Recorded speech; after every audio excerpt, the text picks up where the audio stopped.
On considère classiquement que le deuil est une réaction à la perte d'une personne aimée.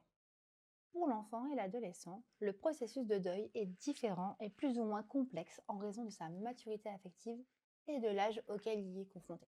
Les adultes peuvent parfois mal comprendre la façon dont les enfants perçoivent la mort, car leur relation à la réalité est différente.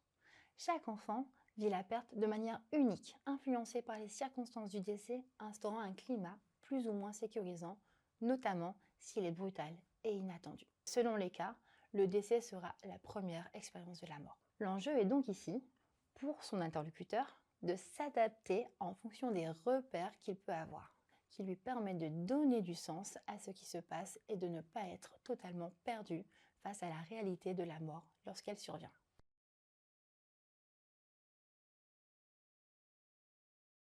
L'annonce d'un décès peut susciter une variété de réactions chez un enfant, qui dépendent de plusieurs facteurs, notamment son âge, sa personnalité, sa relation avec la personne décédée et son niveau de compréhension de la mort.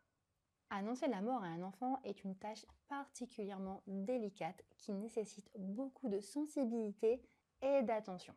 Pour aborder ce sujet avec compassion, il faut choisir le bon moment et le bon endroit. Il est important de s'assurer d'être dans un environnement calme et sécur, où l'enfant se sent à l'aise et éviter les distractions et les interruptions. On demande aussi d'utiliser un langage simple et clair. Il est important d'adapter le langage à l'âge de l'enfant. Il faut également éviter les euphémismes qui pourraient prêter à confusion comme il s'est endormi ou il est parti. Il est aussi important d'être honnête et direct. Répondez aux questions de l'enfant de manière sincère en vous adaptant à sa capacité à comprendre ce qui se passe. Il ne faut pas surcharger d'informations. S'il est important de donner des explications claires, fournir trop de détails ou des explications complexes peut être déroutant. Il est préférable de délivrer des informations simples et suffisantes et de répondre aux questions de l'enfant au fur et à mesure. Ensuite, il est important d'encourager l'expression des émotions et surtout, ne pas les minimiser. Dites à l'enfant qu'il est normal de ressentir de la tristesse, de la colère ou de la confusion. Il est important de lui offrir du soutien, de rassurer l'enfant en lui disant qu'il n'est pas seul et qu'il peut toujours parler de ses sentiments. Et enfin, être patient. Il faut comprendre que l'enfant peut avoir besoin de temps pour traiter les informations. Il faut se montrer disponible pour répondre à ses questions, même si elles viennent longtemps après l'annonce. En abordant ce sujet avec douceur et compréhension, chacun pourra aider l'enfant à naviguer dans ses émotions et à faire face à cette perte.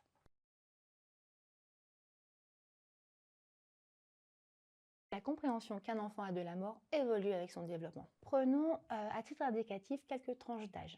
Commençons par les enfants qui ont moins de 4 ans. Pour eux, c'est confus. Les enfants ne comprennent pas toujours la différence entre la vie et la mort. À cet âge, ils peuvent associer la mort avec le sommeil et n'envisagent pas nécessairement la mort comme irréversible. Par exemple, ils n'ont pas le sens de la permanence et pensent pouvoir encore rendre visite à la personne ou qu'elle peut encore revenir. À partir de 6 ans, l'enfant associe la mort à la vieillesse. D'autres causes de décès ne sont pas encore pensables, comme par exemple les morts brutales et inattendues. Ils peuvent poser beaucoup de questions ou penser qu'ils sont la cause du décès. C'est à partir de 8-10 ans que l'enfant comprend que la mort est irréversible et universelle. Il sait qu'il n'en est pas responsable. Pour les adolescents, je vais commencer à partir de 12 ans. L'adolescent réalise que lui aussi est mortel, alors qu'il pensait jusque-là que ça n'arrivait qu'aux autres. Et grâce à ses facultés émotionnelles liées à son âge, il comprend aussi qu'une personne peut continuer à vivre dans les souvenirs de ses proches.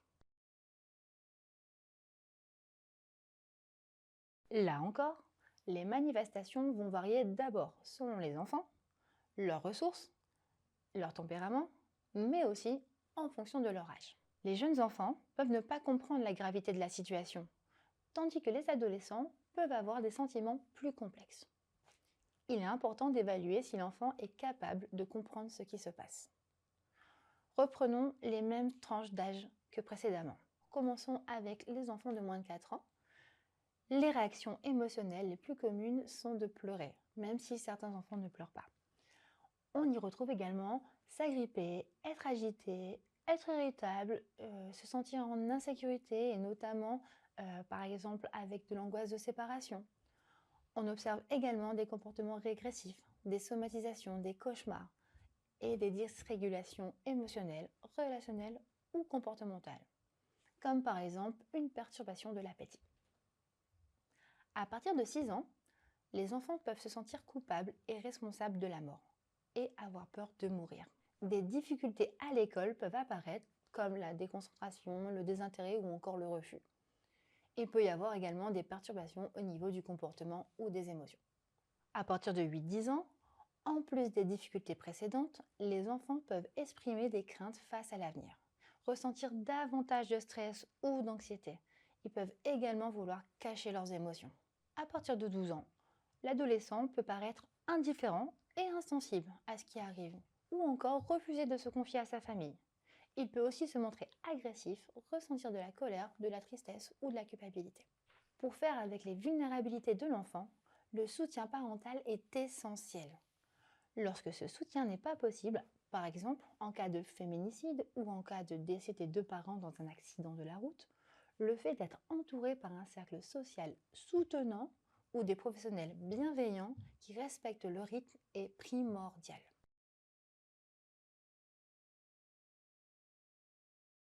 Quel que soit son âge, l'enfant a besoin de comprendre ce qu'il se passe.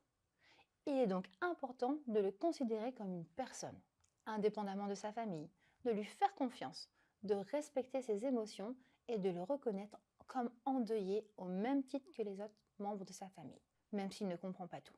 Mais il faut souligner que l'enfant sera sensible au climat qui l'entoure.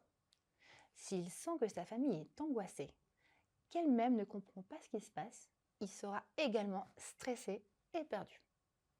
Par contre, s'il ressent que les siens sont accompagnés, il s'inscrira naturellement dans le processus de deuil. S'il le demande, et si son âge et sa maturité intellectuelle le permettent, les règles de procédure et les exigences judiciaires peuvent lui être expliquées avec pédagogie et présentées comme nécessaires dans le but de comprendre les causes et circonstances du décès. Le rôle des adultes et des professionnels qui vont être en contact avec lui est d'assurer une contenance, ce qui implique la mise en place d'un cadre. Ce cadre judiciaire sera rassurant pour l'enfant et l'adolescent, notamment savoir que la mort dans ces circonstances qui appellent l'intervention des autorités comme les policiers, les gendarmes ou les magistrats fait l'objet d'une enquête, que des règles sont à respecter et que tout sera fait pour révéler ce qui s'est vraiment passé. Retenons en guise de conclusion qu'il faut parler à l'enfant, quel que soit son âge, respecter ses besoins émotionnels de façon adaptée à son âge et lui laisser une place, bien que le contexte judiciaire soit contraignant et parfois peu compréhensible pour lui.